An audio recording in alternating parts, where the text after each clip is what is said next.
Hello everyone, I'm Tom Fiet and welcome back to our class time, virtually at least. We're so glad that you could make it. I'd like to talk today about another seminal figure in the Western tradition, having especially to do with his impact on the institutional forms found in the Western world. And that person is John Calvin. John Calvin, as you historians out there know, overlapped slightly and then led a life of scholarship in Geneva following the life of Martin Luther. Calvin was an attorney. He was a legal scholar. He was French, and he found his way to Geneva, Switzerland, as a person who was without a home. He was a kind of vagabond in some ways, and was a victim of persecutions in France. So he found his home eventually in Geneva, and he went to work. One of the really important things that you need to understand about Calvin is Calvin thought that Jesus Christ could be translated in an individual's life, and also, and here's where it gets interesting, that Jesus Christ, the quality of his teaching, the quality of his heart, the quality of Christ's mind, could be translated into society.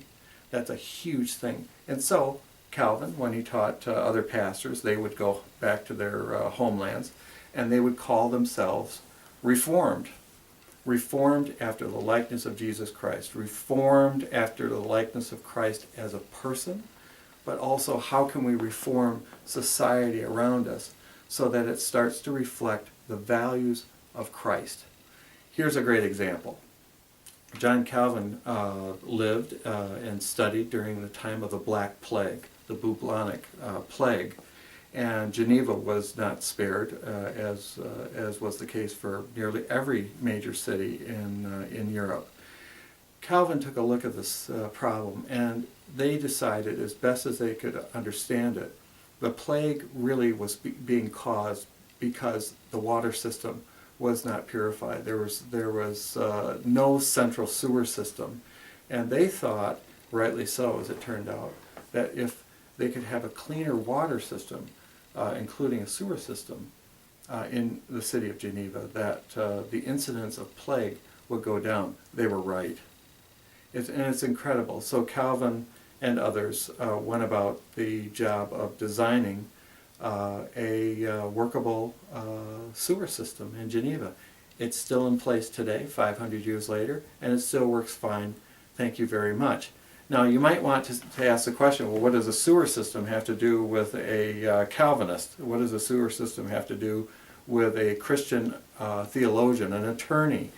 And this is really the point of the Reformation, and that is, from a public point of view, we in the Reformed Church consider that Christ can be translated, the values of Christ can be translated on a macro level, not just on a micro level.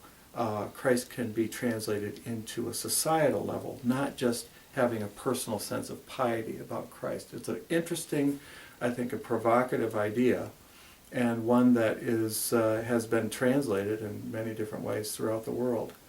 Another thing that Calvin brought to the Western world, in a similar fashion as did Martin Luther, Calvin stated that not only were clergy or aristocrats called to certain occupations, certain works, but ordinary people are called by God for specific works as well. So just as we said before, Martin Luther would say that individuals, ordinary individuals, can handle enormity.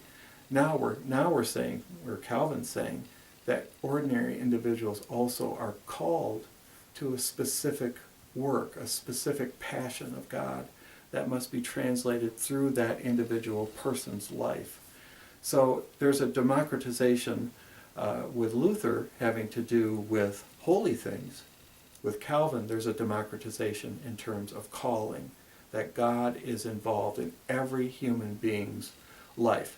Now, if you believe that, if you really take that to heart, that's going to cause some serious changes in institutional structures within any society. If we believe that God is calling ordinary human beings, then that means we need to build up institutional structures that can receive people and these holy callings, these holy offices, whatever they might be, whether people are called to be a doctor or a lawyer or a sanitation worker or a cook or an engineer. It goes on and on and on.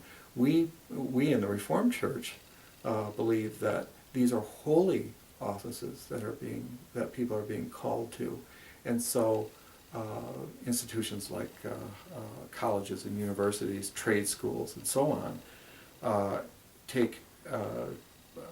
take it very seriously that we are receiving not just ordinary people, but ordinary called people, called by a holy God. And so the institutional life of a Western society, for instance, is transformed institutionally because of this one idea. And for those of us that are searching for our own callings, which sometimes is a lifelong process, being a professor at Marist College fits right into that. We are here to help you find your calling, maybe for yourself, but some of us think that it's of a higher nature than just ourselves. Hope you enjoyed the lecture. Thanks a lot.